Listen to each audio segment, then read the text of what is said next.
afternoon, everyone. I would like to call this meeting to order. And I would like to begin by acknowledging that we are in Treaty 1 territory and the traditional homeland of the Métis Nation.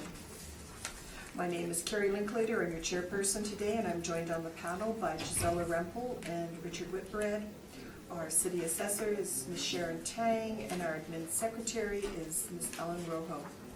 We will be hearing applications for revision of the assessment rule in accordance with the Municipal Assessment Act. The matters for which revision is requested have been described in each application, and we will limit discussion to those matters. The statements that applicants or the assessor make at this hearing are sworn testimony, and anyone speaking to the matters must be sworn in. Be advised that comparison of assessments of properties are not considered evidence of market value by the board. The board is appointed annually by City Council and is independent of it and the City Administration. It makes its decisions on the basis of the evidence provided at this hearing and issues a written order that will be mailed to all parties as soon as possible. Please note that the board's decisions with respect to an application may be appealed to the Manitoba Municipal Board if the matter pertains to assessed value or classification, or to the Court of Queen's Bench if the matter pertains to the application of exemptions from taxation. Should you wish to appeal, information on how to do so will be included with the board's order. With respect to the hearing process, I will confirm the matters to be addressed with each applicant following the swearing in. We will then have the assessor's testimony followed by questions that the applicant may have, and then the applicant's testimony followed by questions. Each side will have an opportunity to summarize if they wish. Once all the evidence about an application has been brought forward, the applicant may leave. The process will repeat for each item on the docket today. The session will close after all the applications have been heard, and the board will deliberate in private and make its decisions. You will receive the order by registered mail as soon as possible. And as information, all public hearings are recorded and will be part of the public record. Let's swear everybody in.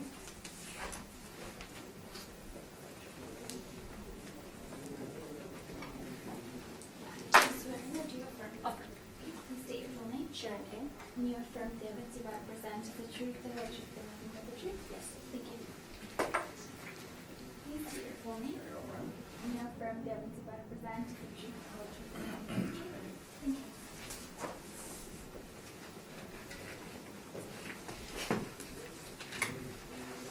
Thank you. Good afternoon, Mr. Ryder and Ms. Tang.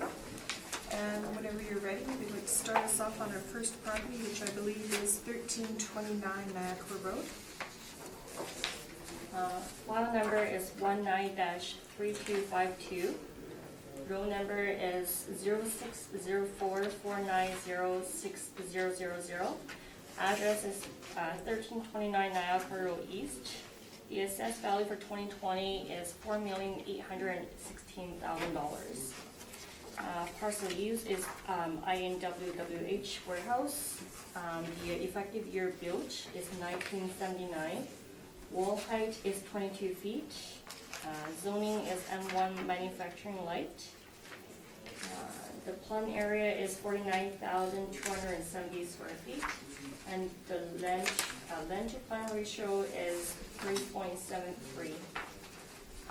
So for this property, we would like to make a verbal recommendation based on,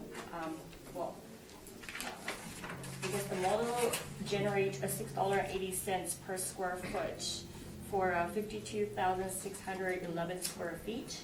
So our proposed value is $6.15, which generates a total rent of $323,400.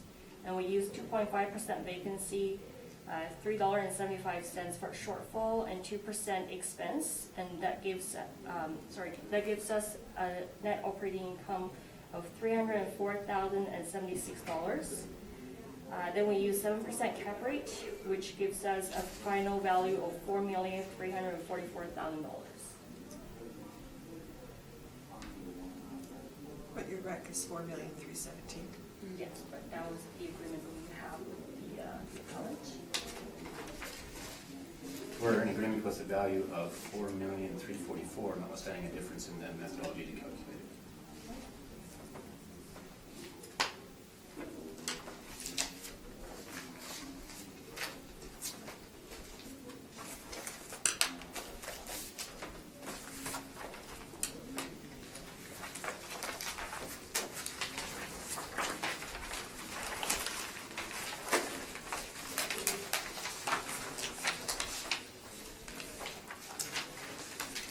both, and we'll move on to 1333 Niagara Road.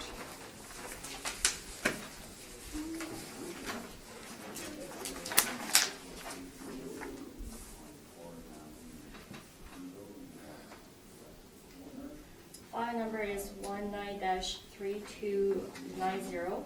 Roll number is 0609307530. Address is 1333 Niagara Road East. The assessed value for 2020 is $2,676,000. Parcel use is IMWWH Warehouse. The effective year built is 1979. Wall height is 22 feet. Zoning is M1 manufacturing light. Plum area is 33,650 square feet. And length to plumb ratio is 3.51. And if you turn to my brief on page 10, the recommendation is based on an overall of $5.60 per square foot for a total of 33,105 square feet. And that gives us a total of $185,419. And we use 2.5% vacancy, $3.75 for shortfall, 2% for expense. That gives us an NOI of $174,064. Then we use 7% cap rate, and that gives us a total of $2,487,000. Thank you. Are you accepting of We're in this? agreement with $2,487,000.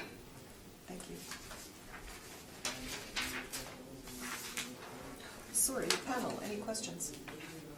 Mr. Whitmer? None. No, thank you.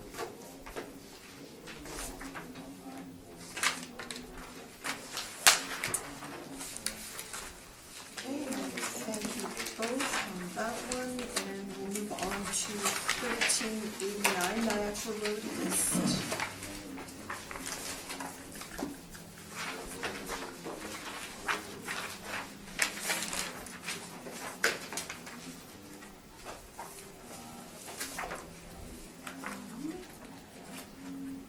File number is 19-2484.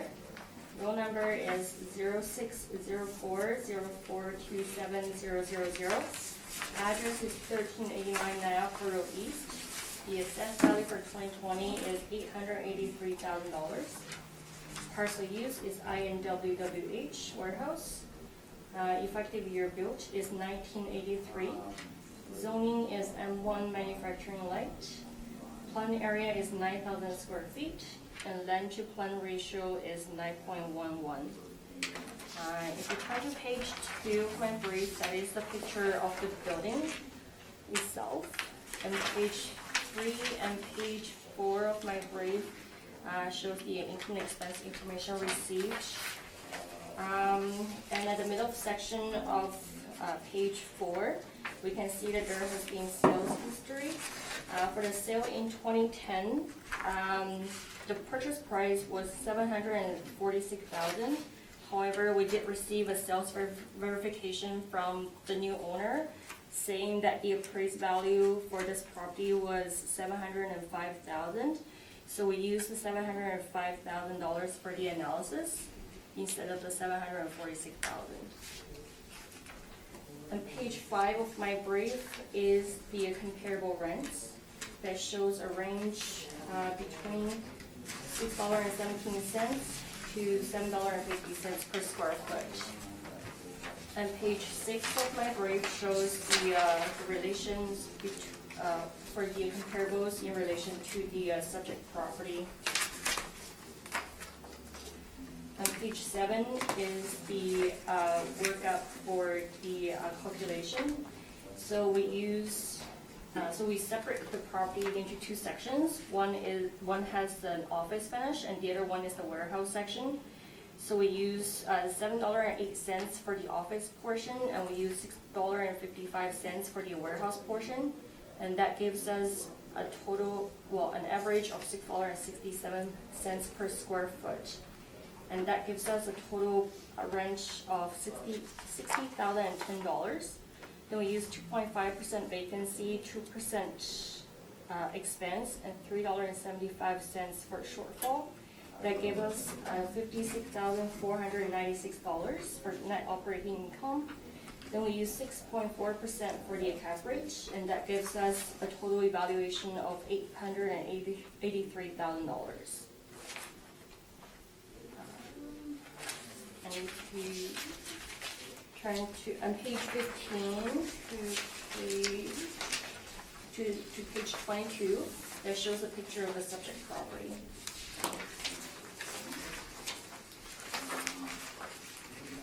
So page 15 to page 17 shows the office portion, and page 18 to page 22 is the warehouse portion.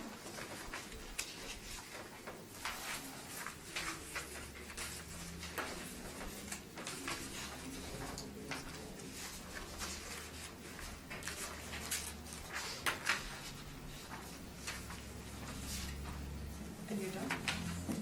Questions, Mr. Ryder?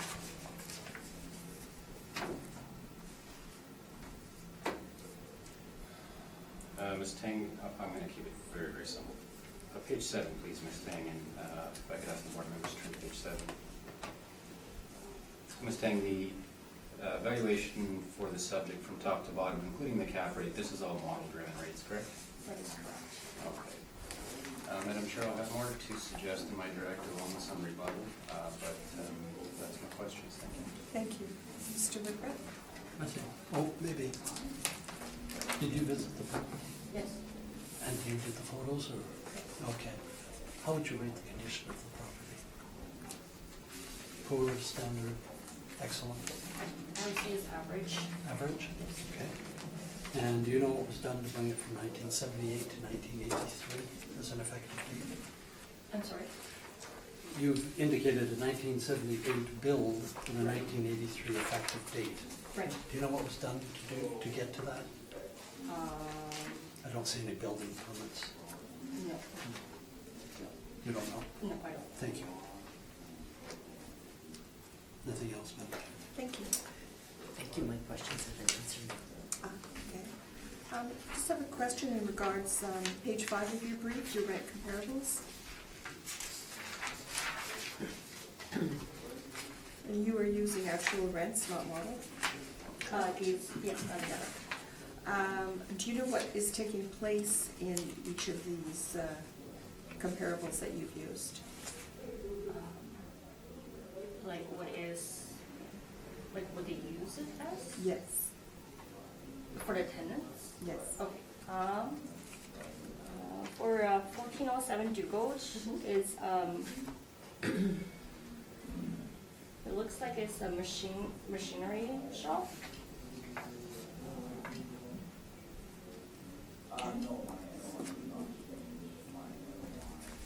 For a 149 debate is First Annual Office Finishing Limited. 15 Grand Road is the East Side Ventilation.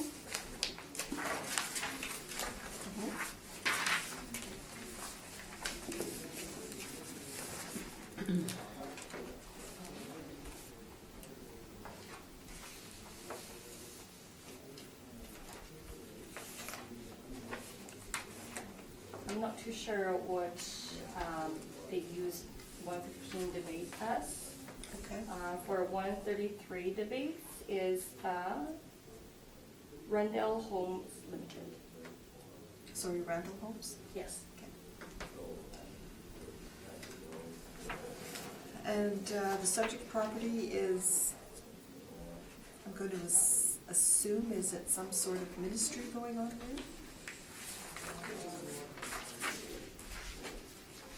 Or some sort of a... I'll be able to assist if Ms. Oh. Tang is not sure about that question. Yeah, Mr. Reimer? you'd like to- So, if we turn to Ms. Tang's brief on page 7, 2,000 square feet is occupied by a third-party tenant. That's 100% office, like that's the front office component. Okay. And that's run by, it's a religious organization, but it's not directly affiliated with an owner, but it it is for that purpose. So they're using the office space for their purposes. 7,000 feet is the warehouse, and that's occupied by the owner, who is also a religious organization that's used for storage of all the different things, including Christmas decorations and floats and all that. So, Okay, yeah. thank you. So Ms. Tang, I am just curious, the subject property is at 9,000 square feet and all your comparables are quite a bit smaller.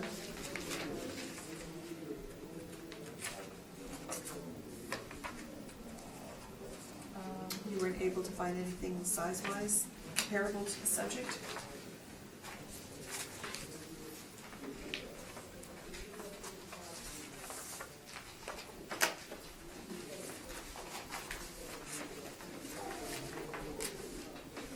I guess when I was doing the search for the comparables, I was focusing more on the separation of the property. So I separate for the 2,000 square feet and 7,000 square feet. So my range was between the 500 square feet to about 11,000 square feet. So I basically am just searching the range between this range that I can find.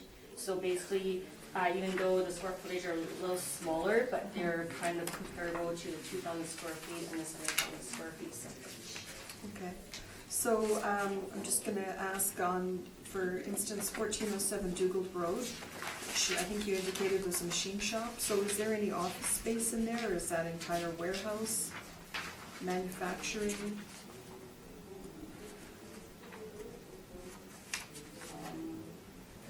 I'm not too sure. Okay, and what about your last one, 133 Debates, which is Randall Homes at 2,000 square feet? Is that strictly office, or is any warehouse involved there? I'm not too sure. Okay.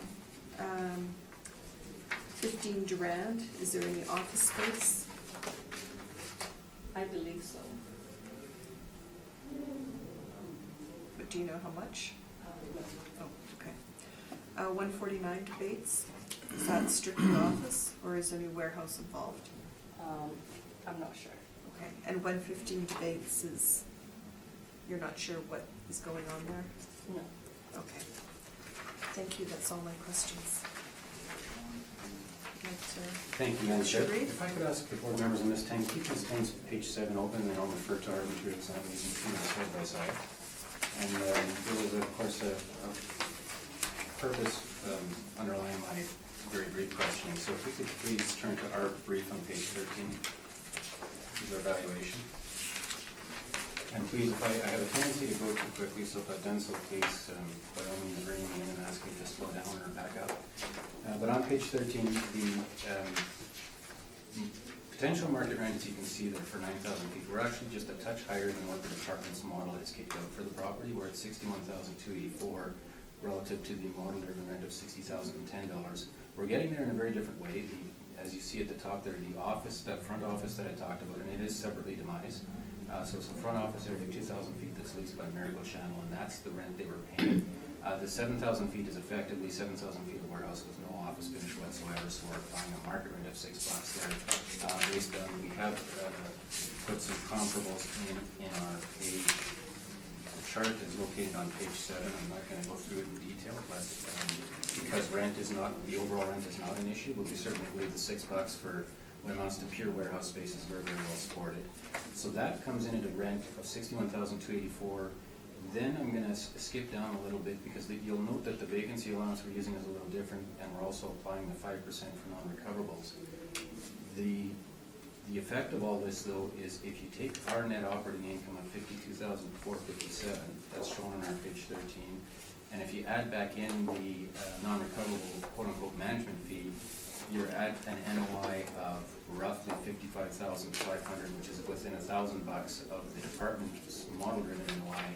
So there is a slight difference, but the real difference in the NOI calculation, much more so than vacancy at the end of the day, because we're using a slightly higher potential rent, the real difference is the non-recoverable of 5%. So I'm going to talk about that briefly in just a minute.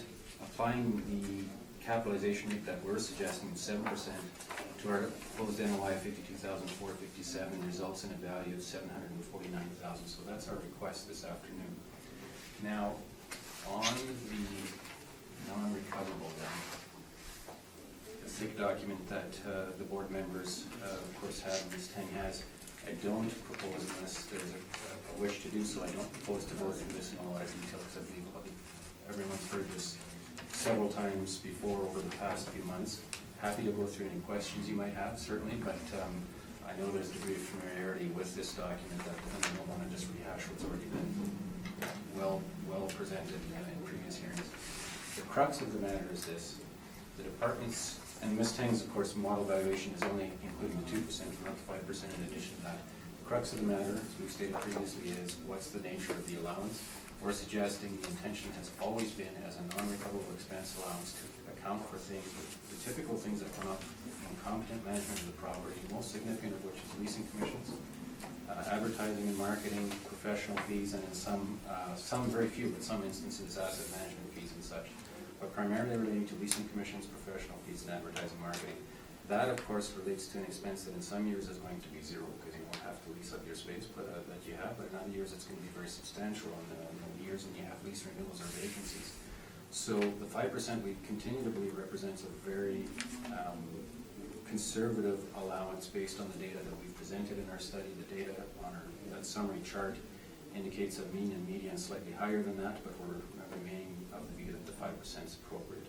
So with those comments then, we are suggesting, as we indicated in our page 13, that the 5% allowance should be restored. True to the previous, and we suggest a continued intention that it should be for non-recoverable and not, despite the fact that it's labeled quote-unquote a management fee, it's relating to these non-recoverable management-related expenses. So then, with that application of the 5%, we come in, as I say, at our NOI of $52,457. With the capitalization rate of 7%, and the model has generated a rate in this case of 6.4%. And again, on the industrial cap rate study, I'm assuming that the board members have heard this in the past with the Altus Group industrial study. I'll simply go, for the purpose of brevity, I will go to page 13, please. And the sales that we were able to analyze are listed on page 13. They range from a low of 6.36% for Logan Avenue up to a high of 7.87% for the slate portfolio. We're suggesting in this case, and sorry, the conclusions that we've come to sort of at the bottom, based on the grade of the building, for the top quality, true investment grade buildings, the Class A industrial buildings, we're suggesting a range between 6.25 and 7. For the B category buildings, which this one would fall into, which quite frankly many of the industrial properties would fall into, certainly the ones this afternoon, we're suggesting rates of between 7 and 7.75. And for the poor quality buildings, we're suggesting a rate of A+. I don't believe, if I recall correctly this afternoon, that we are suggesting any, either certainly not in the A category, neither any in the bottom category. These are all sort of middle of the road, not investment grade, but certainly better than the non-investment quality. So in this, in this case, for these reasons, we're suggesting a rate for the subject of 7%, which then comes in at $749,000, and we ask the board to order accordingly. Thank you. Thank you. Any questions, Ms. Tang? Theo. So we are for page 13, you mentioned for the 2,000 square feet, you were using the actual rent that the tenant's paying. Yes. Are you aware that the CEO of the company is the pastor of the church? CEO of Miracle Network? Yes. No, I thought they were non-related parties. That certainly would color the 964 likely being on the high side, but I wasn't aware that they were related.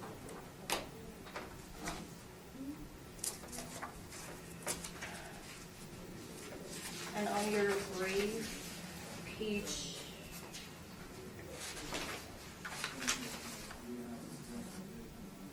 20, does it show the assessed value for 2018 for $775,000? That's the 2018 assessment indeed. That shows the assessed value of $775.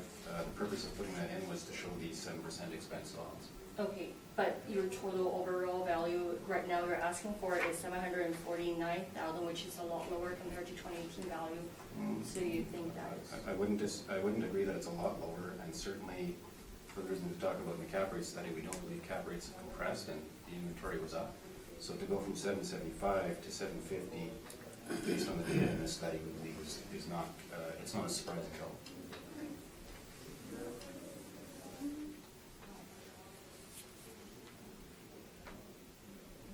For your cap rate study, I'm not too familiar with this, but I'm just wondering if you can explain to me what is considered as, well, because for the investment category on page 13, there's category A and B, so I'm just wondering what's the difference between A and B? So the investment grade category, if you're talking about an investment grade, would be related to properties that, you know, some of the REITs, some of the significant industrial REITs would be prepared to invest in.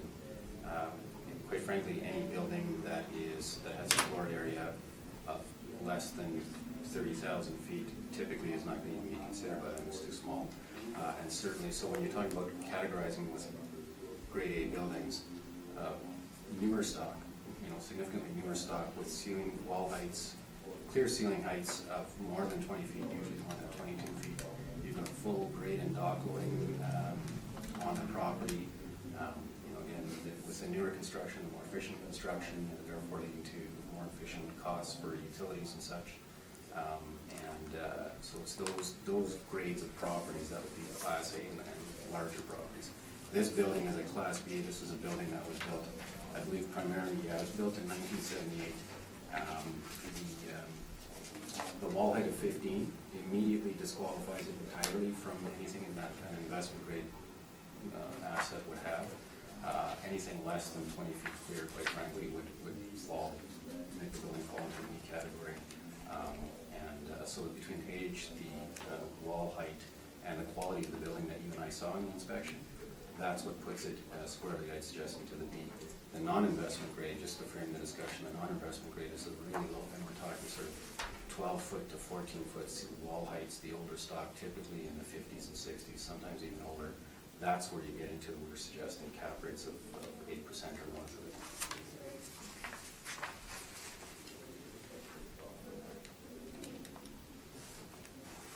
I don't have any other questions. Thank you. Mr. Whitbread.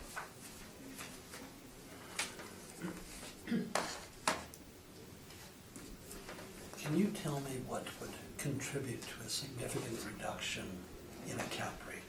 For example, from one assessment to the next, a 1% or more reduction in cap rate. In general terms, can you tell me what might cause that to happen? Sorry, Mr. Whitbread, are you readdressing to the city? I'm sorry. I meant to ask you if I could do that. No, that's okay. But maybe I could ask Mr. Reimer the same question, and he may have a different view, but... Absolutely, and actually, Mr. Whitbread, Just a minute, sorry, Mr. Reimer. Yeah. May I redirect that question to the city once Mr. Reimer's explained? Madam Chair? Absolutely. Okay, sorry. Okay, I'm going to go straight to the heart of the issue. If I could refer the board members, Ms. Tank, to our cap rate study now. Our theory, very, very strongly, and our submissions are predicated on the fact that cap rates have actually not compressed between, the previous assessment was based on market values as of April 116. This assessment, all of these assessed values are based upon the reference date of April 118. So those are the two timelines. In that time, so if I could ask the board members and Ms. Tang turn to page 3, please.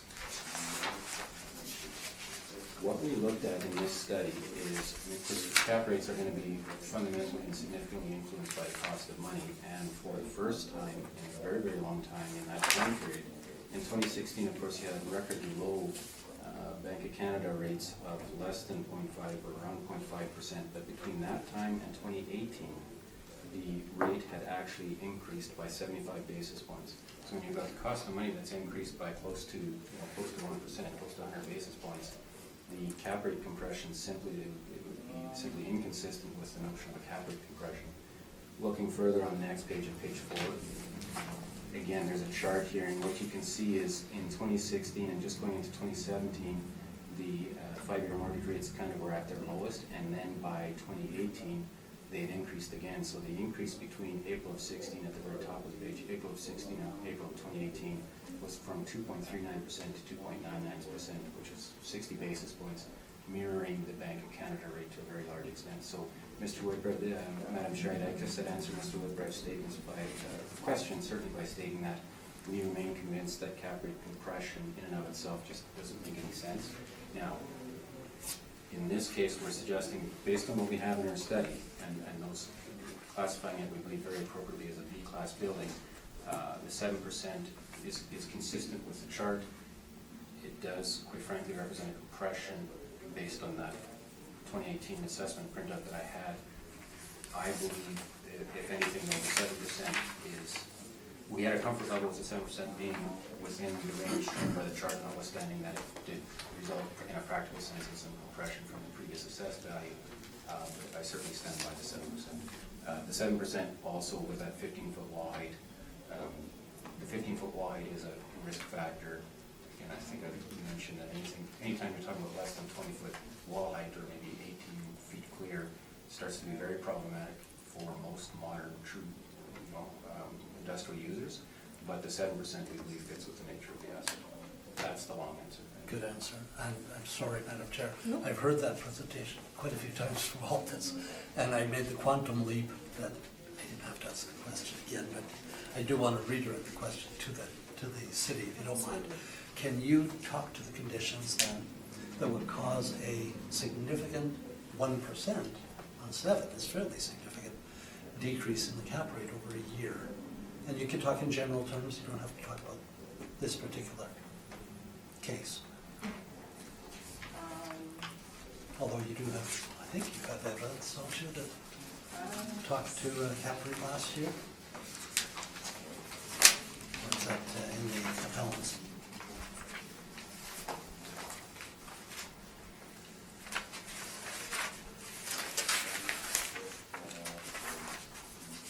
So for argument's sake, let's just say that last year the cap rate was 7.5.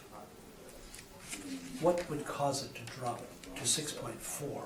And let me just maybe complicate the question a little bit, especially in a year when you took 5% expenses off, which drove the net operating income up, right? To me, the math says maybe you would consider a higher cap rate, but you've gone down 1.1%. And I'm puzzled by all this.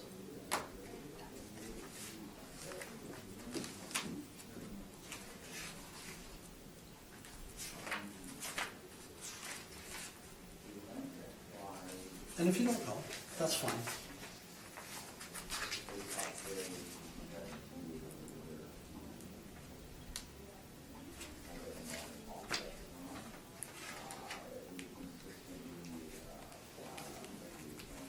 I'm not too sure exactly what would cause the cap rate to go up 1%, but I do know that the way that the model was generated was based on the market information. So basically, it was based on the sales and the net operating income for the property itself. So if you turn to my graph on page 11, at the bottom, the last table, which is for the industrial cap rate study, for 333 Debate Street, it was sold on May 4th, 2017. We can see the cap rate for this particular property is 7.5%.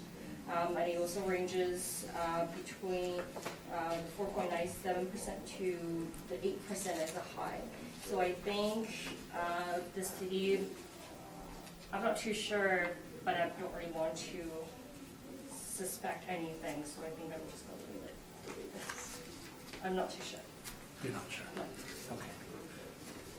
Does the thought that when the 5% expense gets removed, it does drive up general income and net operating income by 5%? Mathematically, that makes sense. Right. And traditionally, one would see an increase in cap rate Right. to compensate for that, but we've seen a 1.1% decrease in cap rate.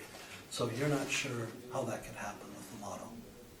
No, I know that our study is basically just based on the market region, the year built, the square footage. I only know that is what the cap rate is driven by, but I don't really know exactly how it is calculated or how it's generated. I won't raise this question again. I think once is enough to understand that you're not sure. May I go back to the appellant now? Yep. Do you have any thoughts on this Yeah, notion? I was You gonna- I was gonna ask you get for- exactly what I'm talking I was about? gonna ask for a reply, and now that we've alluded to the chart on page 11, I hadn't submitted it originally, but since we now have the chart referred to, then I would like to just quickly pass out some rebuttal. And while that's being handed out, Madam Chair, to Mr. Whitbread's comments, they're exceptionally important.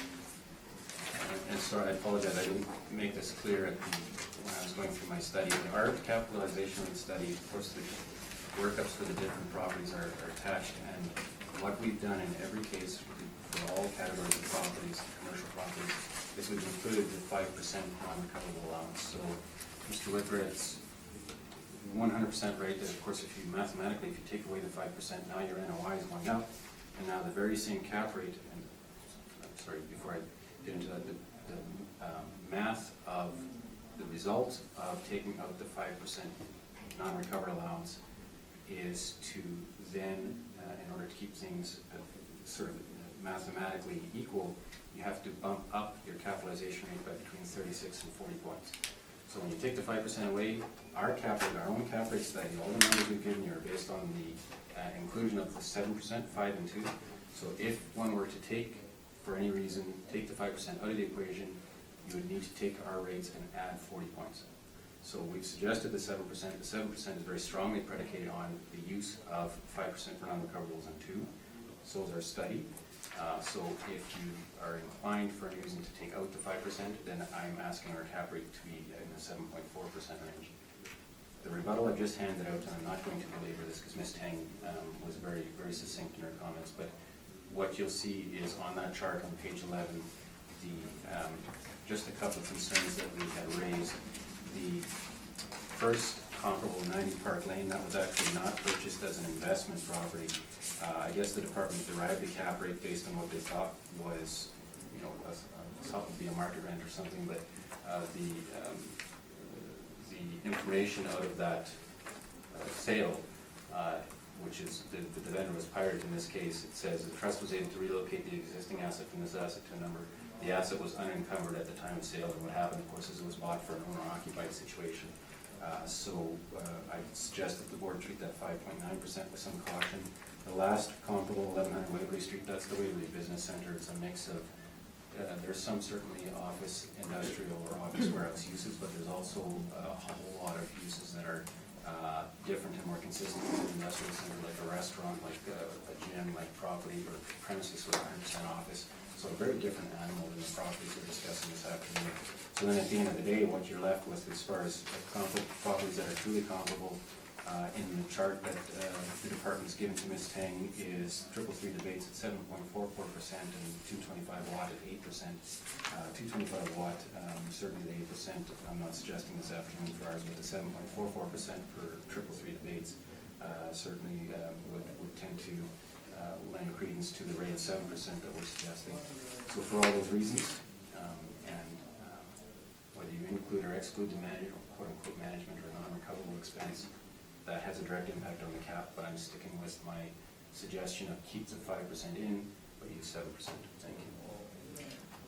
Another question, if you don't mind, Madam Yes, Chair. go ahead. So potentially, at a time when compression has allegedly stopped, and your research seems to indicate that,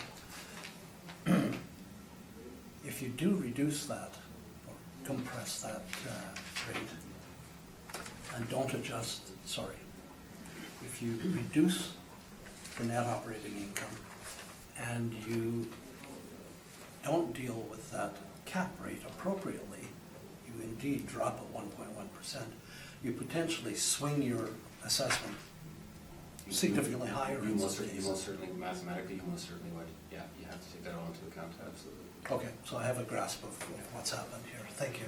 No further questions. Did you have any questions in regards to Mr. Reimer's brief? I thought that was all about the Oh, brief. well, the Well, brief, the rebuttal, and It all flowed from the Yeah, both briefs as I okay. was thinking this through and having heard that presentation in the last week again, yes. it kind of hit me that something's interesting. Mhm. Okay. Did No, you- let me just see, I don't think no, I'm fine. Okay, and Ms. Frankel, if you wish to ask questions on the rebuttal Yeah. and the brief, just to make this brief. Proceed. Thank you. Mr. Reimer, I am wondering about the request for income information that was Yes. completed by your client. Yes. And I note that the rent income is stated here as being $18,792. And you have stated that the rent income is $19,284, I'm assuming, for that Indeed, yes, you're right. portion of the rent? Indeed. So are we looking at a different reporting period, or? I would have, let me see to be sure. Yes, okay. It did go up slightly, so what happened, Ms. Frankel's question is a very good one. If you go to a couple of pages following our page 26, this is the tenant, the Miracle Channel, and the rent shown, or the lease shown there expired on December 31st, 2017. If you look at column, I guess it's the, yeah, you can see the lease start and end columns there. Okay. So lease, and that lease term ended December 31st, 2017, and it was of course renewed on January 1st of 18. So I had reference to the subsequent year's reply, which is technically, the reply wasn't received by the department until, of course, well past the reference date, so I haven't included it in evidence, but what I can tell you is that the rent actually went up to $19,292 effective January 1st of 2018, so that's the figure that I'd use, Okay. the renewal rate. Now, the other question I had, I thank you for that, is the vacancy rate of 5%. Yes, And I noticed that the portion of this property is owner operated and occupied. yeah, And for another portion, it is rented out. yes. And you've explained one of the leases that has expired, but there's another one, I think, that has expired as well. Is that correct? No, I'm so- trying to find the appropriate page here.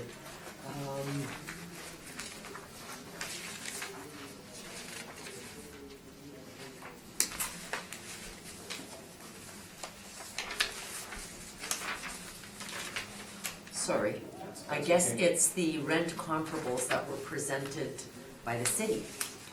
My apologies, page 5 of the city presentation Okay. has got 15 Durand Road expiring in 2018. Sorry, Madam Chair, these are comparables, though not relating to the subject. I'm sorry, okay. Yeah, yeah, so these are, if I understood Ms. Tang correctly, Oh, I these are see. the Yes, comparable my ones that, yeah, apologies. that the model has kicked out, Right. computer program's kicked out for the subject. Sorry, my apologies, sir. So I'm wondering about the vacancy rate Yes. at 5% when the assessor indicated a 2.5% vacancy rate in her brief. Very good question. I didn't dwell on it because of the proximity of the NOI after talking about the non-recoverable expense, but I'm Madam Chair, glad the question was asked, happy to answer it. So in our, now I'm going to move back and forth, and I apologize for the shifting, but back to our capitalization rate study. Because it is a common theme this afternoon as to the vacancy allowance that we're suggesting for the properties where the values weren't quite agreed upon. If one turns, this is first and foremost a cap study, but it also has information relating to the vacancy rates and what the investor, as of the reference date, would look at, some of the factors they'd look at. So in this case, if you start initially at our page 8, and in the middle of page 8, of the cap rate study now, the total of 2.3 million square feet of industrial space, what that indicates, the total inventory of 78, call it 78.25 million, is a vacancy rate of 3%. It's a little bit higher than the 2.5%, but certainly not the 5% we're suggesting. But if one then drills down into some of the more, that was citywide, of course, so when you drill down to some of the more specific areas, and now I'm going to skip ahead to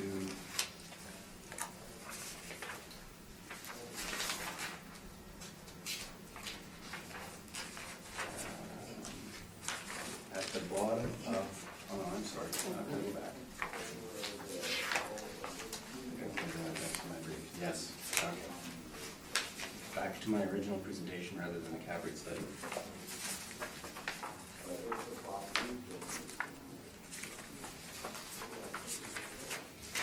We then go to our evidence in chief and page 10, please.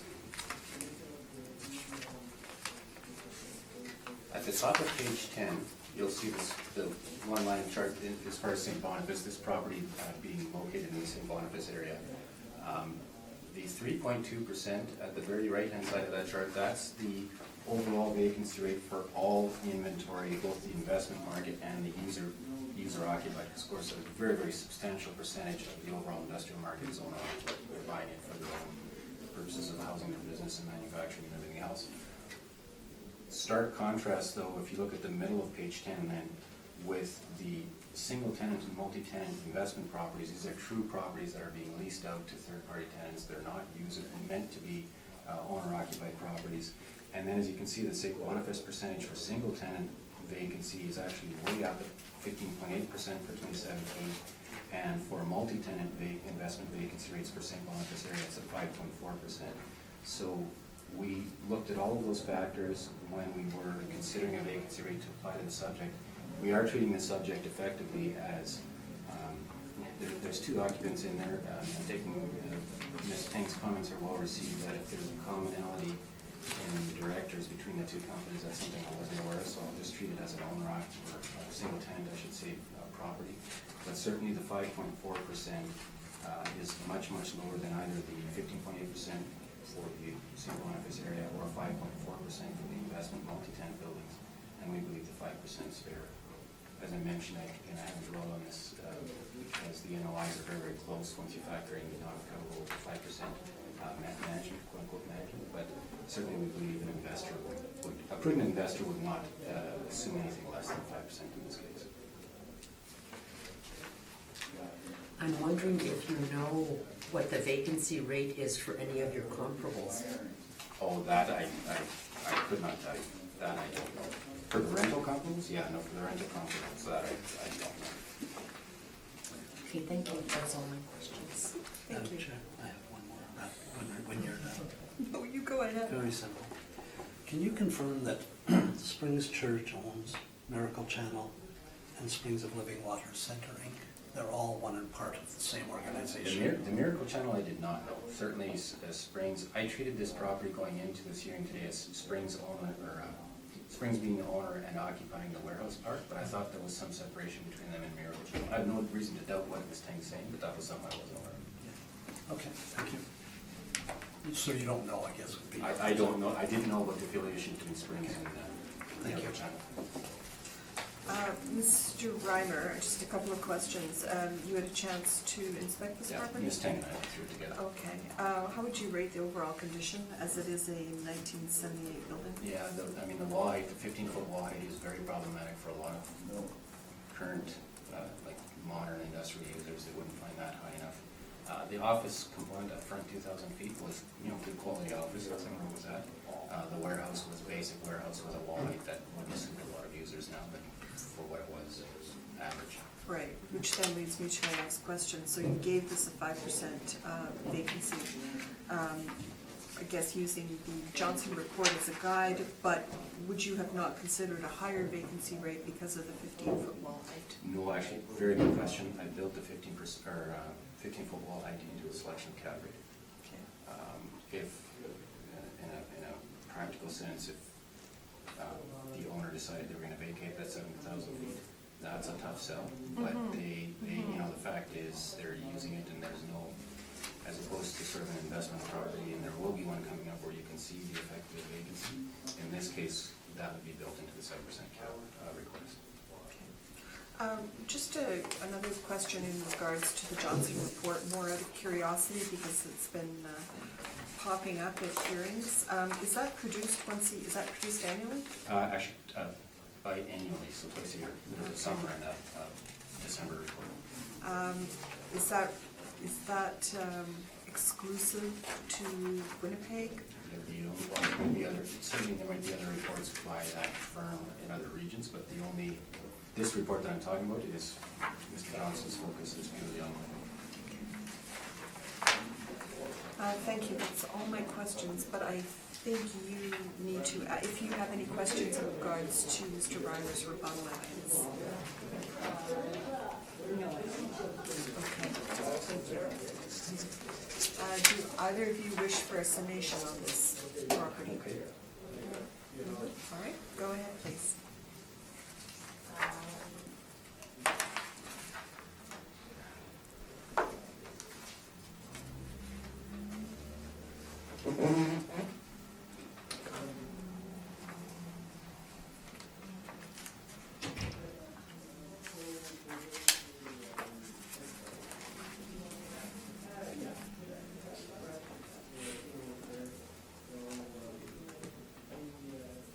So I just want to say that the owner of the business, the CEO of the business is also the pastor of the church.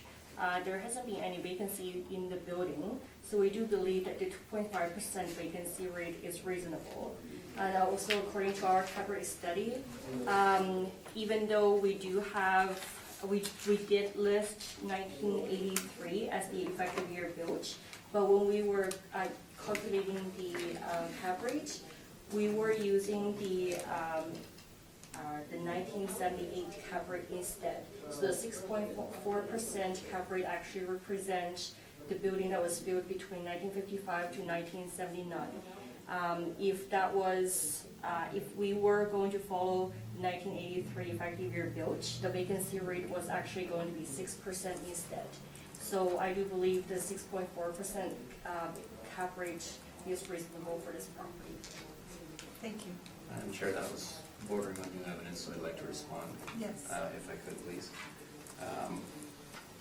On cap rates, non-recovered, I'll just leave that for the boards to consider. Okay. On cap rate, recall what the departments provided on page 11. 90 Park Lane is not an investment, wasn't purchased for an investment, so that cap rate I'm going to suggest should be given no weight. The Waverly Business Center, very, very different animal with very different levels of finish, was given not comparable to the subject. So then what you're left with, if you recall, is the two middle cap rates, which are between 7.44% and 8% for buildings that were constructed in the 80s.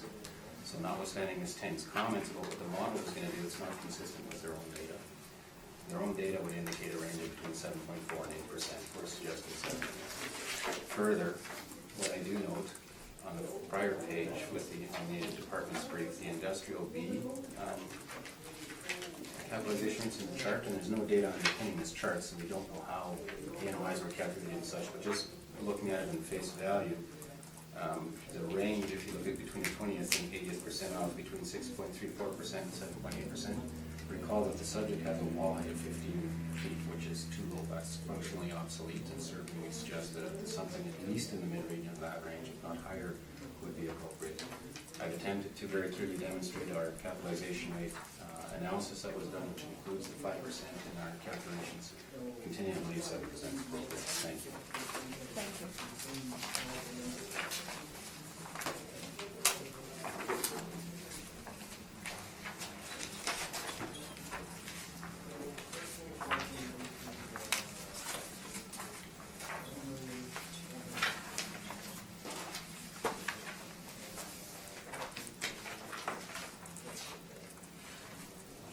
And we will move on to 9 Spears Road. And whenever you're ready, Ms. Tang.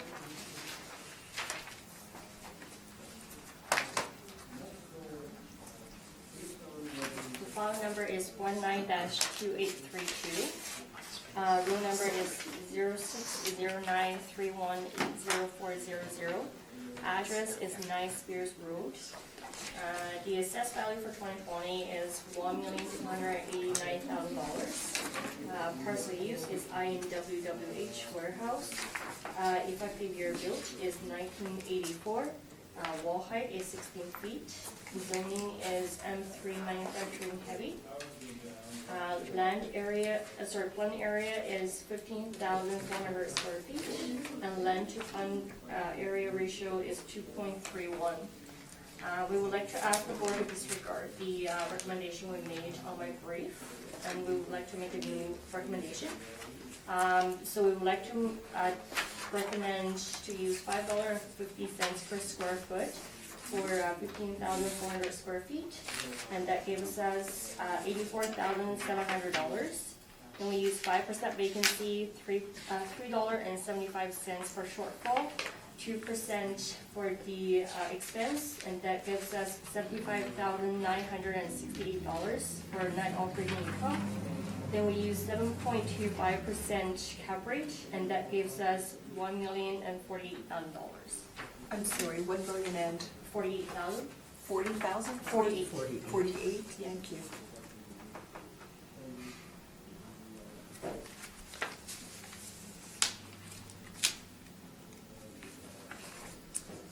Mr. Reimer, are We you are accepting? agreeing with $1,048,000.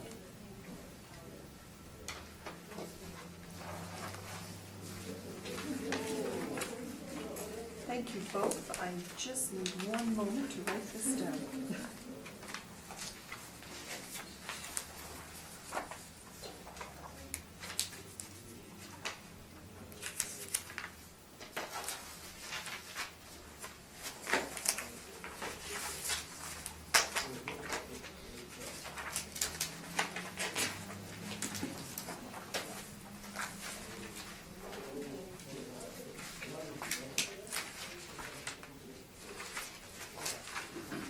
Questions, Mr. Whitburn? None, thank you. Questions, Ms. Rundle? I have none, thank you. I have none, and I thank you both. We'll move on to 1755 Dewey Road. Whenever you're ready, Ms. Tang. Okay. File number is 19-2179. Roll number is 0609333000. Address is 1755 Dugal Road. The assessed value for 2020 is $4,428,000. Parcel use is INWWH warehouse. The effective year built, if you turn to page 2 of my brief, there's a breakdown of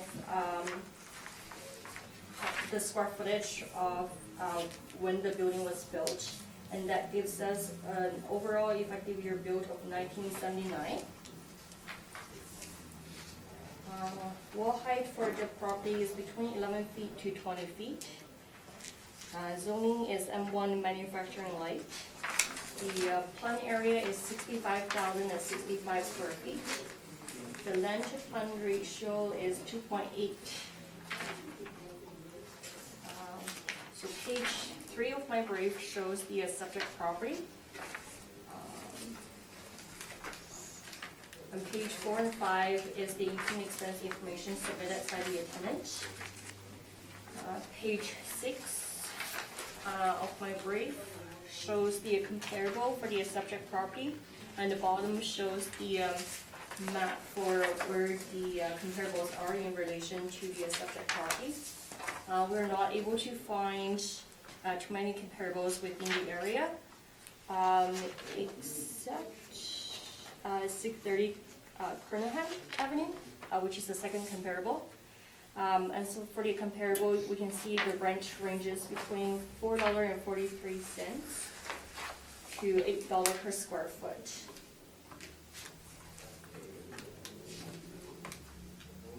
And page 7 shows the comparables for land sale. So for this property, if you turn to page 3 of my brief again, so we can see for the subject property is the property that is close to Dugo, is the big lot with the red dot. So when we are doing the evaluation for this property, we treated the subject property, the property on the top, and the 3 vacant lot on the right as the one economic unit. So when we're doing the evaluation, the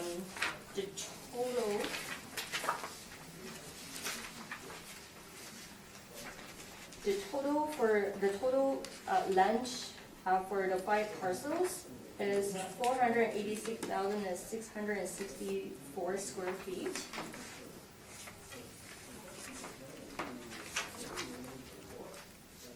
And if we were using the 65,065 square feet for the building ratio, there will be access land. So for the access land, the calculation is 260,260 square feet for the access land. So when we're calculating the access land, we use $5.25 per square foot. And once we have that calculation, if you turn to page 8 of my brief, so we use $4.46 per square foot for the building area, which is a total of 75,240 square feet. And that gives us $335,570. Then we use 2.5% vacancy, 2% expense, $3.75 for shortfall, and that gives us $313,583. Then we use a 7% coverage, and that gives us $4,479,757. And as I mentioned earlier, we used the $5.25 per square foot for the access land, and that gives us a total of $955,000 for the access land. Then for the other adjustment, we decreased, so the $1,007,000, that is the total value for the land, that is the total land value for the other 4 parcels. And that gives us a total of $4,428,000 for the evaluation. So our recommendation for the subject property is, instead of using a $5.25 per square foot for the access land, we propose to use the $3.30 per square foot for the access land portion. So that gives us a total of $4,074,000.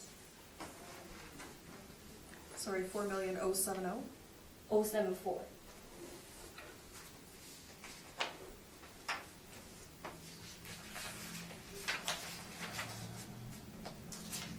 And page 16 to page 22 are the pictures for the subject property.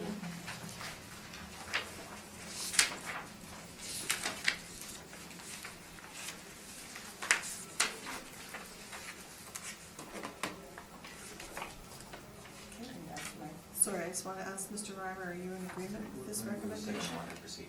I'm sorry? We'll still want to proceed. Thank you. I'm sorry, Ms. Tang, are you finished? Yes. Okay, thank you. Mr. Reimer, questions? Madam Chair, as a preface, the issues in this case are unique, so my questions relate more to the land adjustments that have been made. And I'm going to be very brief because our approach is, I think, a little more simple.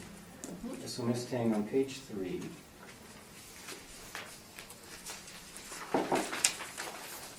Ms. Tang, can I ask you to join me in front of the board members so we can point to what we're talking about here? Unusual, I know, but this is so Yes. interesting. So what we can agree is that the actual lot line, or not lot line, the actual line that the assessment department has applied for the subject of all the building area, it actually runs through these 2 buildings, correct? yes. So this is the assessment of the roll number that we're talking about. Yes. This is the assessment of one of the roll numbers that you referred to, but it actually contains a significant portion of this building and all of this building and part of the main building, correct? Yes. Okay.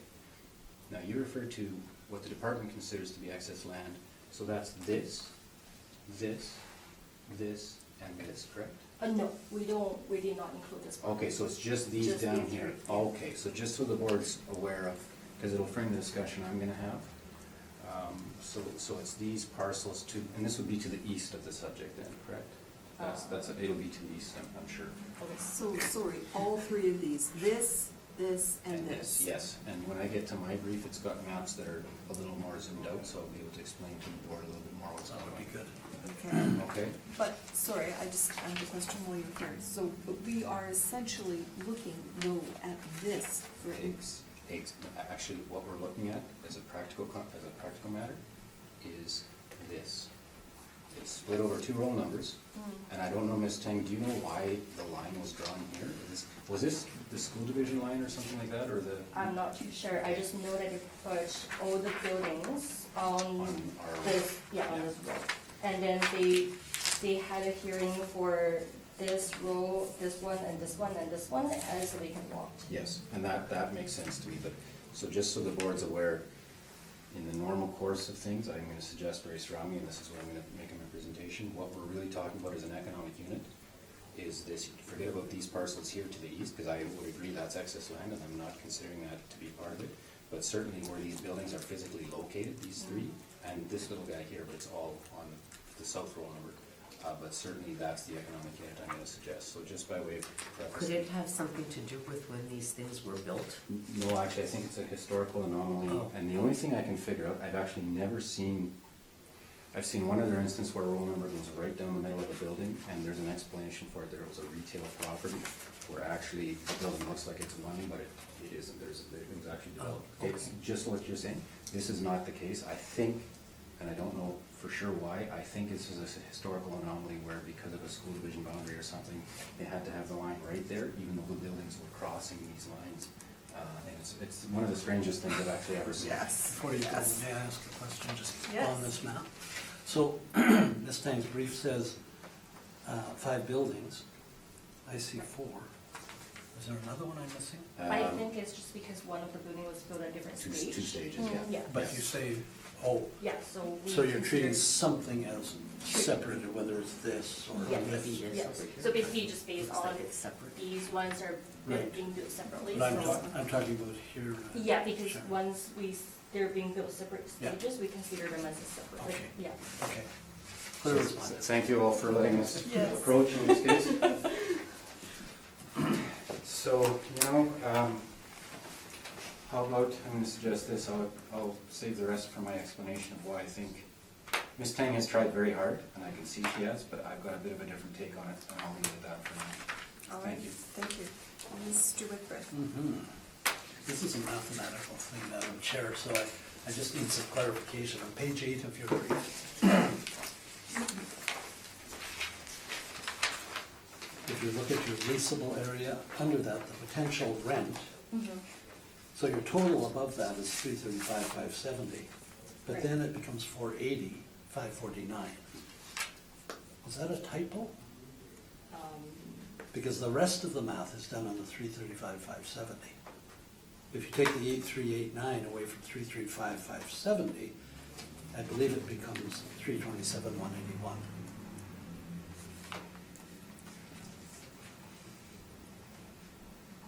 And that's just the first part of the challenge. Am I making sense? Yes. So that looks I like a see. typo, yes? Yes. Okay, so now let's go to page 9. And there's 484,549, and the math is done in 485,49 on the error number. Oh. Right, see NOIs.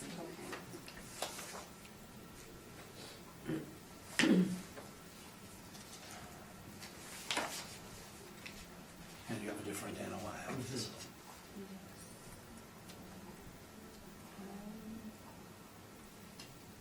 So what do you want it to be, the 485,49 or the 335,570? That's a $1.5 million difference in the estimated value. I know the assessed value that went out to the applicant is the 4,428,000. So then perhaps we would discard page 9. Yes. And also provide a little insight in due course as well. Okay. Yeah, so I think the 480,549 is just a typo, because the 2.5% of the $335,570 is $8,389. And if you subtract that from the 335 versus the 480, it works all the way down. Okay, so, and it's easy to do, I can see somebody transposing with bold printed Brent onto the next page.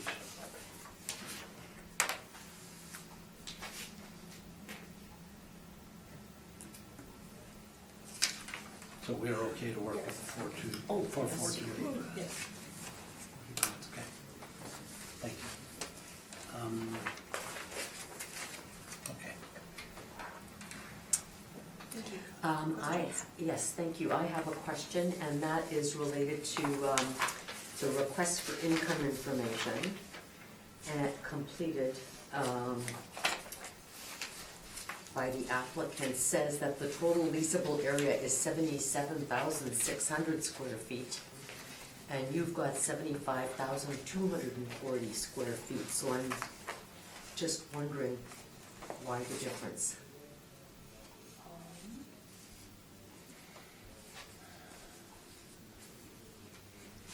I'm not sure.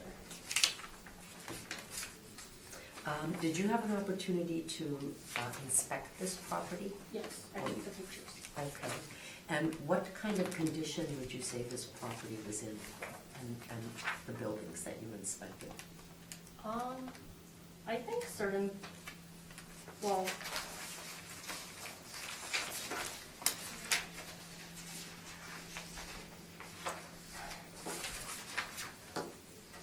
I would say most of the buildings are average. There's one building that used to be a barn, which you can see. If you look at my brief on page 19, so the last two pictures are the pictures of the barn, and also page 20, first three pictures. So that one has no heat, I think there's no heat, no electricity, no water. But then the picture, the four picture at the bottom of page 20, that one is a showroom. So that one is above average.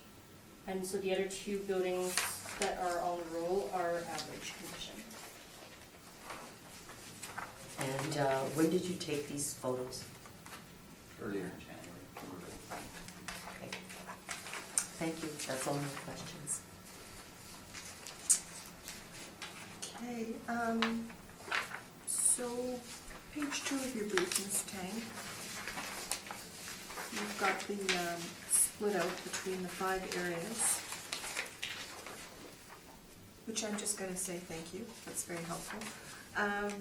The 4th building that's listed with an effective year of 1978. Just so I'm understanding, this is at an 11-foot wall height? Is that what you're referring to on the last column? Yes. Okay. So this is at 41,525 square feet? Yes. Correct? Okay. And this is a manufacturing facility at 1755? Light manufacturing warehouse, correct? Yes. Okay. So if the total square footage is 75,000, so 41,000 is more than half of the building at 11 at a wall height of 11 feet. Would you say that's adequate?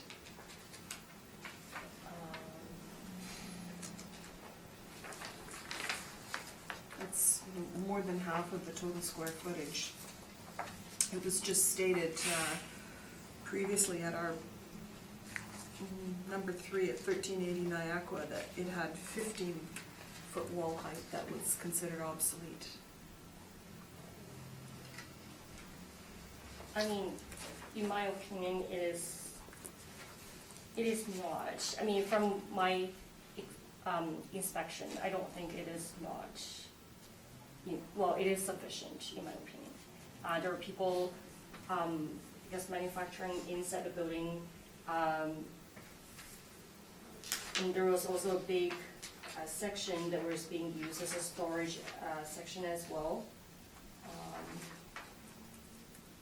It is, I mean, it seems sufficient for the business operating at that location, so. Okay, so then my next, Madam Chair, I'll be able to offer a correction as well, actually. It's not 11 feet, it's 20. it is 20. Oh. I just didn't want you to spend more time Yes, because I was gonna keep going down that road, thank you. And just clarification on page 6 of your brief, on your rent comparables. And I'm sorry if I misheard you, but did you say 630 Kerningham was your best comparable in your opinion?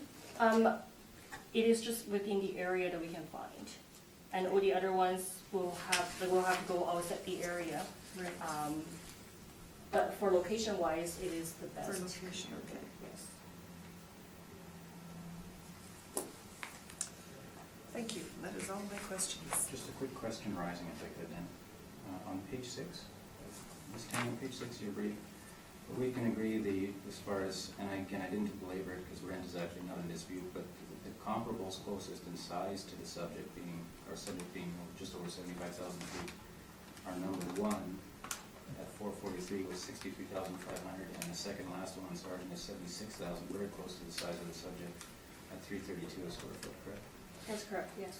Thanks, Madam Chair, that's my only question. Thank you. And if you'd like to give us your brief. Thanks, Madam Mr. Chair. Reiner. So I promised a map. Could I ask the board members, Ms. Tang, please turn to page 3 of our main brief. So what we are valuing, and you can see the highlighted stuff, the subject is actually the southern parcel with the blue line that's running right through the middle of 2 of the buildings. And the land that I'm going to speak to that's located to the immediate north is located on roll number 09010421 To be clear, every square foot, the entire square foot area of all the buildings shown on those 2 roll numbers together are what we're assessing here for this roll number today. So the total area of 75,420, 75,240, that is the total of all the buildings you see on the map. They're both for the north and south parcel. And to frame it, all I'm going to suggest, I'm going to ask the board to entirely, not disregard, but I'm not at all worried about the parcels to the east. That's the 3 parcels to the east of the 2 properties. I consider that to be excess land. And the property to the north I consider to be excess land. What I'm asking the board to do this afternoon is to value those 2 halves, essentially, those 2 trapezoids, I guess, as one economic unit, which is in fact what they are. This is one integrated unit with all the buildings you see on those 2 roll numbers, and that's what I'm asking the board to do. And where that comes into play is, I'm of course valuing all of the buildings, the entire property as one economic unit, and then deducting, because effectively you've got 2 assessments for the same land. That's the effect of all this. I'm asking for the proper deduction of the land assessment on the northern parcel. So if we go to, just for the board's reference on page 5, it's a couple of more overhead shots, one zoomed in a little bit and one, again, at sort of a higher altitude, just to demonstrate what it is that we're discussing here this afternoon. And if you turn then to page 6, so Ms. Rempel had asked about the area, the reported area. I'm going to suggest, I've used the area of 75,240. I think the reported area, it was slightly higher. I think it's 77,000 change. I believe that was their best estimate of the totality of the buildings. The rent reported was, it's basically a holdco opco, so the rent reported was 226,000, far lower than what either Ms. Tanger are using. We're not considering that to be a representative market in any way. So we're going, I believe the assessor's records on the area is right, and certainly I'm also suggesting that the rent that they've reported between the holdco and the opco not be used as market. We're using a higher overall rent. So on page 6 of our brief, I've got a breakdown there in the chart. It shows the relative percentage of areas built, started in 1950, was built obviously in several different stages. The most significant component was built in 1978, and to be clear, Madam Chair, I believe that has a wide of 20 feet, not 11 feet. And then there were some additions in 1984, 88, and 97. As you can see there, over 65% of the improvements were built on or before 1978. An effective age of 1977 had been assigned by the assessor based on, now Ms. Tang's done a calculation, I believe that's very consistent with that. Perhaps it's just, Ms. Tang suggested 1979, and I don't take issue with that. The original variant was 1977, but be that as it may, either of those dates would seem to make sense. The key though in this case, the total land area, and I'm at towards the bottom of page 6, the total land area for both the parcels now, both the south, that is this roll number, plus that land with some of the building area in the north, the total land area is 7.2 acres between those two parcels. It's these two parcels, the 7.2 acres, and all the building area that we're talking about that are fundamentally operated as one economic unit should be valued as one economic unit. There should be no double counting of the land assessment. Ms. Tang, as I say, has tried very hard, but I believe the department's approach is very convoluted, and it can actually be distilled to something much more simple than that. On the bottom of page 6, it really comes down to this. As shown on the aerial maps, the land used by the owner-operator exceeds the two parcels. They're using all those lands that Ms. Tang referred to around the subject and the parcel to the north, but we're only deducting the value of the parcel to the north in which these portions of these buildings sit. So then skipping ahead, and I'm going to, again, for the same reasons we discussed in the previous hearing, I'm suggesting a 5% vacancy based on the Johnson report for the St. Boniface area. And then going to our page 15.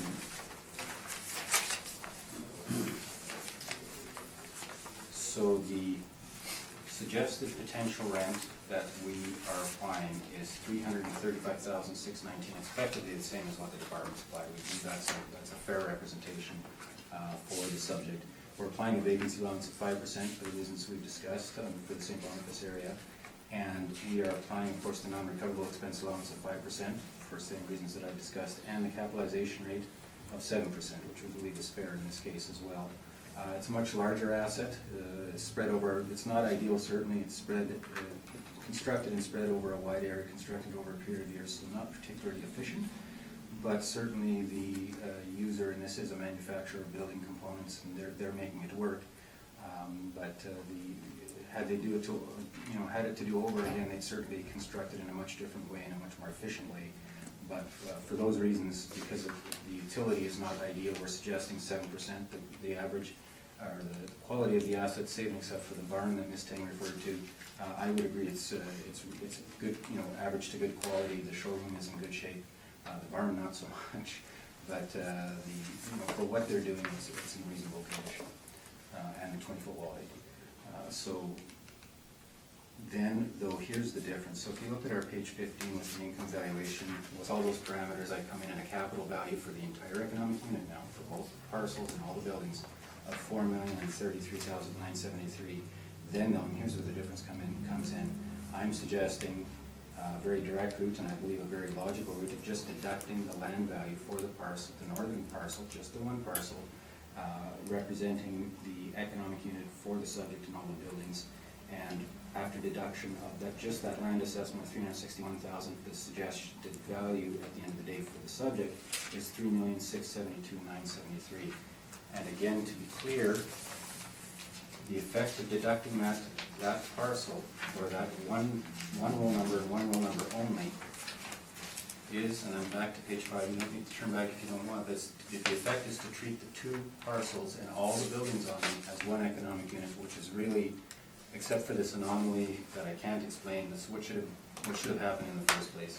I'm not, to be clear, in any way either deducting or adding the lands to the east, because those I agreed would be excess, but certainly these two parcels being the one economic unit with these buildings and the one operation, certainly we believe that one deduction is very, very fair and in fact necessary, because absent that, I'd suggest you're double counting.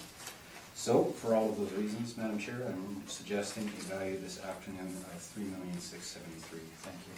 Thank you. Questions, Ms. Tang? So on my graph, page 3, you mentioned so for the 3 parcels on the east, is the owner using those 3 parcels? The owner is using them, certainly, but again, I consider those to be excess. I'm not adjusting for those one way or another.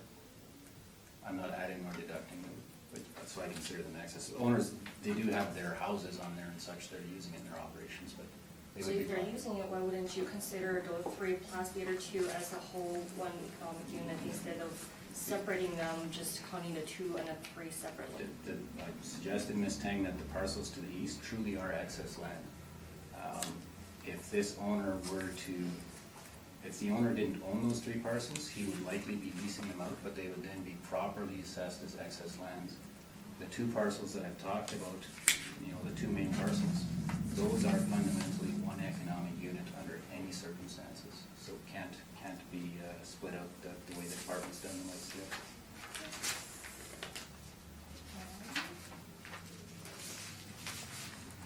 And on page 12 of your brief,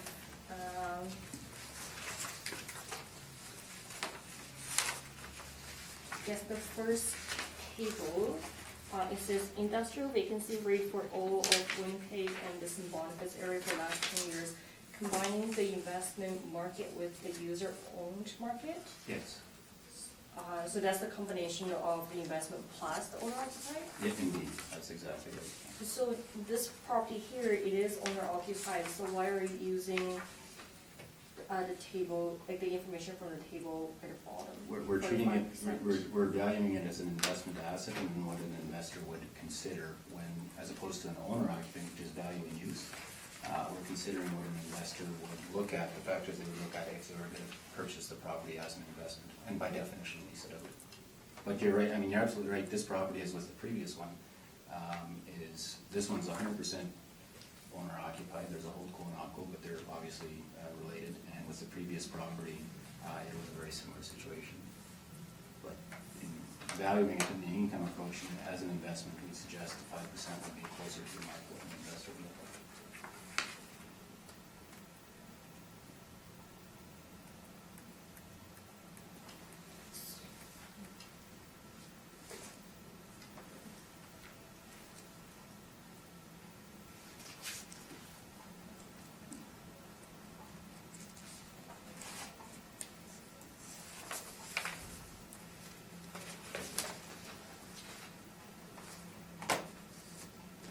I don't have any other questions.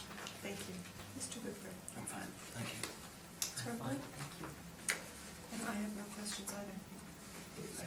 I'm not sure if that means we made our point or it's so confusing that. Anyway, thank you for your time on this. Thank you.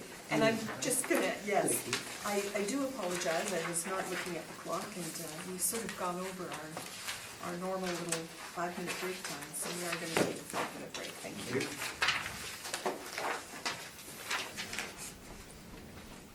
And I would like to call this hearing back to order, and we are moving on to our next property at 465 St. Mary's Road. Whenever you're ready, Ms. Tang. File number is 19-2041. Roll number is 08000139500. Address is 465 St. Mary's Road. The assessed value for 2020 is $1,729,000. The parcel use is NWWH warehouse. The effective year built is 1954. Zoning is C2 community. The plan area is 14,458 square feet. Land to plan ratio is 1.4. We asked the board to disregard the recommendation we made in my brief. We are going to change the rent in my recommendation to $8 per square foot, and that gives us $114,168. Then we use vacancy of 4%, shortfall of $6, expense 2%. That gives us an NOI of $103,984. Then we use 7.5% cap rate instead, and that gives us a final value of $1,386,000. Sorry, the value one more time. $1,386,000. And Mr. Reimer? We are in agreement with $1,386,000.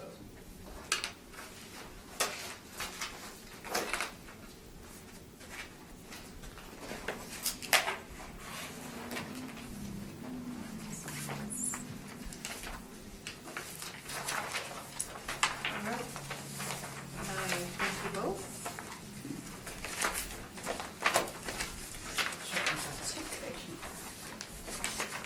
We'll move on on to 18 Stapleton. Whenever you're ready. So file number is 19-3173.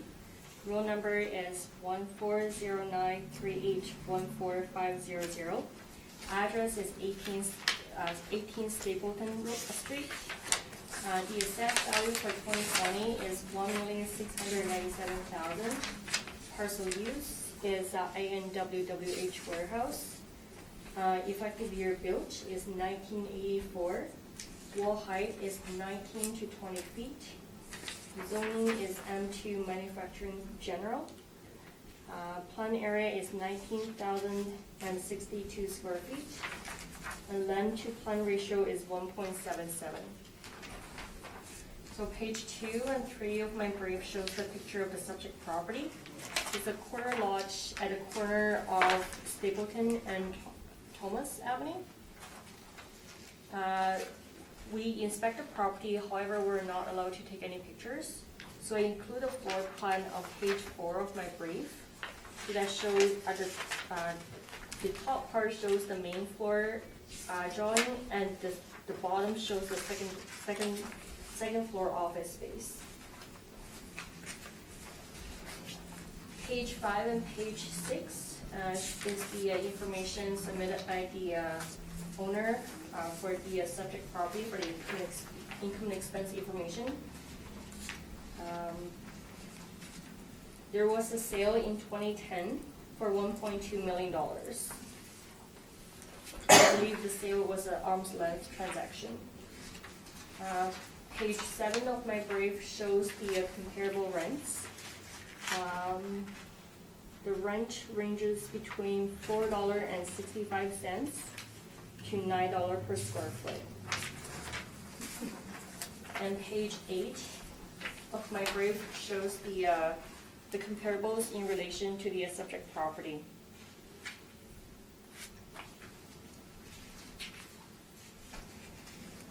So the model uses a $6.50 per square foot for the rent. So that's my page 9. And the total potential rent is $136,383. And then we use a 5% vacancy, 2% expense, $3.75 for shortfall, and that gives us $123,039.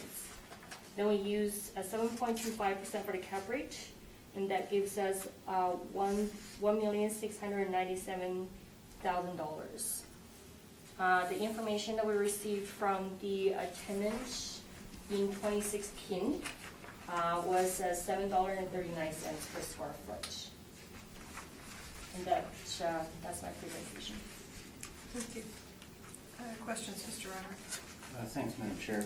Ms. Tang, we can agree that the tenant that you just referred to in 2016, they actually left the property entirely, correct, in 2016? That is correct. And going to page 7 briefly, on the rental comparables, we can agree that the reference date, the valuation date we're using is April 1 of 2018, correct? That is correct. Okay, and when you look at the dates then, with another quick question, we can agree the total area I believe we're both using is 20,982 square feet? Yes. And the building was constructed in, I guess, 3 stages, the majority being in the mid-1970s and then an addition after that, correct? Yes. Okay. So of the rental comparables, the comparable closest in age and date to the subject would be the last one with 20,924 and the building built in 1974 at 5 1/4, correct? Yes. And the comparable just above it is also closest to the reference date, but for a much newer building, correct? That's correct. Okay. Ms. Tangler, was the department aware that the property, as of the reference date, was listed for an asking price of $1.6 million with no interest whatsoever? Yes. And was the department aware that the asking rent with no interest whatsoever was $6 1/4, $6.25 a foot? Yes. Okay. Thanks, Madam Chair. Those are my questions. Thank you. Mr. Whitburn, No, nothing, thanks. No questions, thank you. you said you inspected this property? Yes. but you were not allowed to take pictures.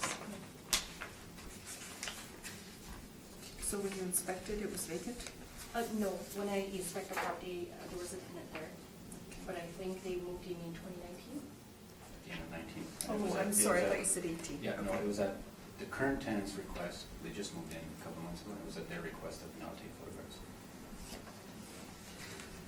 Overall, how would you rate the condition of the building? Average. Average? Yeah. I think they took out a permit for the renovation for a new tenant. Okay, thank you, that's all my questions. Thanks, Madam Chair. Ms. Ting's got this in her brief, but I'm going to briefly comment on the circumstances relating to the property. So if you go to our page 22, our submission, this is the same questionnaire that Ms. Ting's had submitted.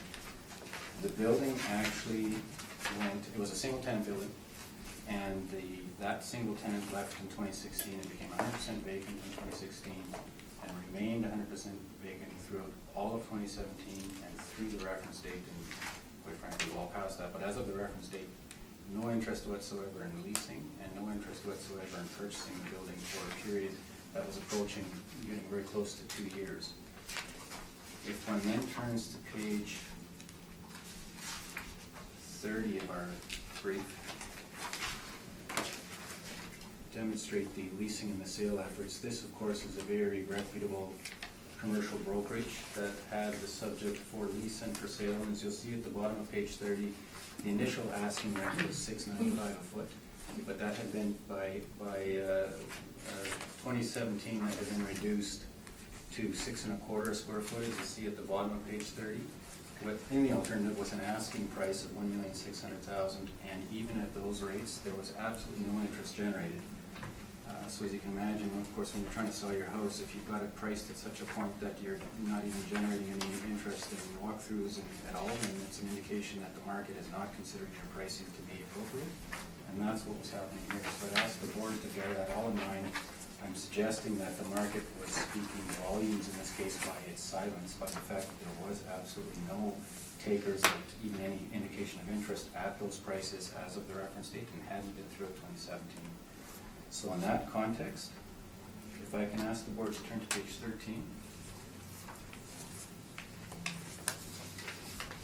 What we're suggesting in our evaluation this afternoon, as of the reference date, is a rent.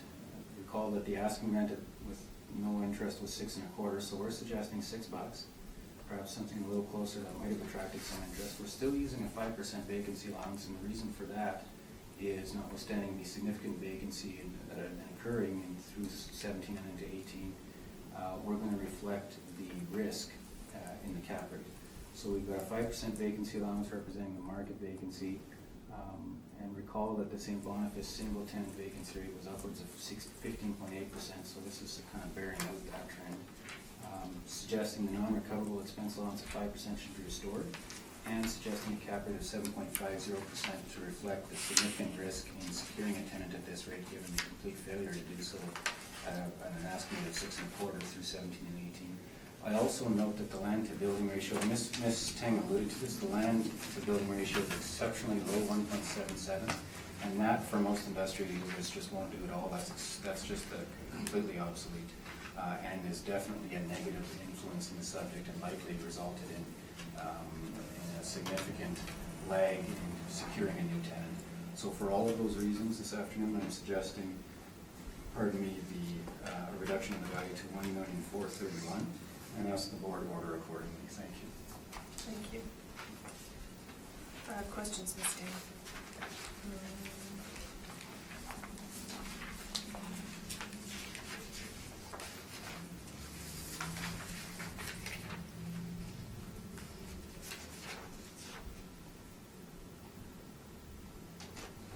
So you mentioned that the building was built at different stages, or? Yes, according to the department's records. Okay. The So if the original building is, I'll just finish that thought. The original building of 4,800 feet, built in 72. Then a year later, and this is at my page 21, so if the board wants to reference it in their deliberations, at page 21, we've got the breakdown. 1973, another 7,872 square feet were built, so it's about 12,500 feet, and then the remainder built in 1994. So if you consider the land-to ratio building so important, why do you think the business keeps on expanding the building on its own property? At the time, whoever was occupying it at the time clearly thought that that was going to suit their needs. But I'm going to suggest very strongly in this thing that with the 53-foot trailers and most industrial warehouse users' needs today, that is simply not something that will fit with most users. They require a lot more land than that, just for basic loading and unloading.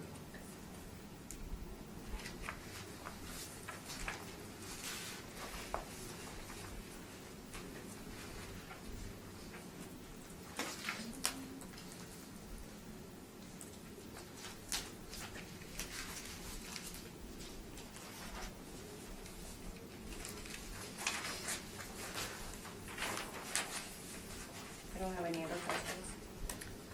Thank you. Mr. Whitford? I have none. Thank you. You inspected this property? Yes, Ms. Tang and I went to the property together. So, sorry, I'm just looking at your picture on page 2. Is there is there a loading area? So if In the pack? if I could refer the board to page 3. The loading area is off of Thomas Avenue there, and that would be towards the west end of the building. It's extremely narrow, but that's the way that they would access it. Because of course on the north boundary, the bulb is effectively the property line, so there's nothing going on there. It's all at the south end there.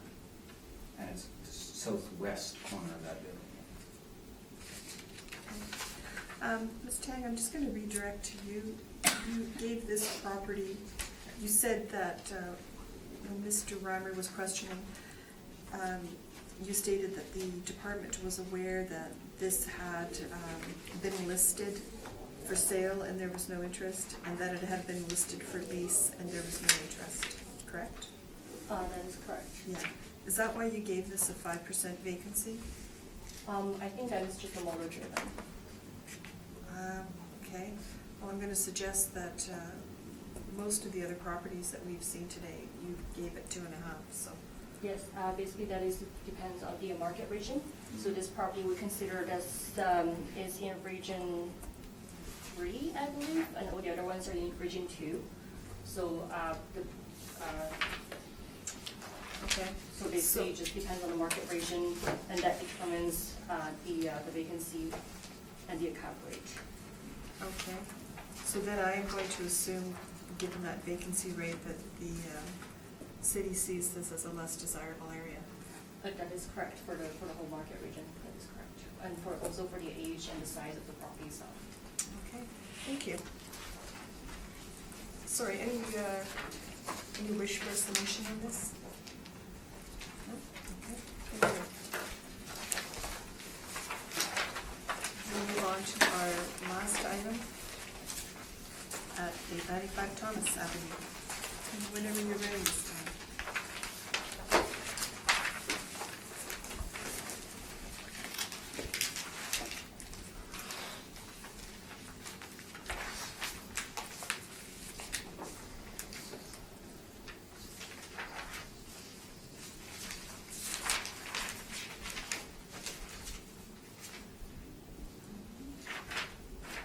So file number is 19-3777. Roll number is 140938707000. Address is 895 Thomas Avenue. The assessed value for 2020 is $308,000, and the parcel use is INWWH warehouse. Effective year built is 2008. Wall height is 16 feet. Zoning is M2, manufacturing general. Plan area is 1,800 square feet. The land to plumb ratio is 17.04. And we ask the board to disregard the recommendation we made in my brief. So the new recommendation we would like to propose is we would like to use $8.40 per square foot for the area. For the Excuse me, rent. sorry, there is, I There don't, is no recommendation. there is no rec in here that I see. There's a recommendation, well, it's not very clear, if you turn to page 8. It says, subject property market income, and that's my recommendation for the property. Because basically, when we were doing the evaluation, the $308,000 was based on the land value. But when land value is higher than income, the valuation jumps to land value instead. So originally, I was making the recommendation based on income, but we changed that to use the $8.40 per square foot for rent, and that gives us $15,120. Then we use 5% vacancy, $3.75 for shortfall, 2% for expense, and that gives us $13,739 for net operating income. Then we use 5.5% cap rate, and that gives us $250,000.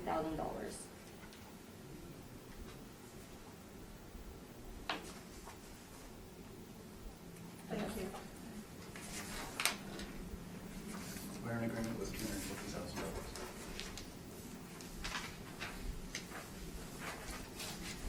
Thank you. Mr. Whitbread, any questions? No, thank you. Any questions, Mr. Bowman? Okay. Thank And you I all for your thank- time. And I thank you both for that, and I thank you for your time.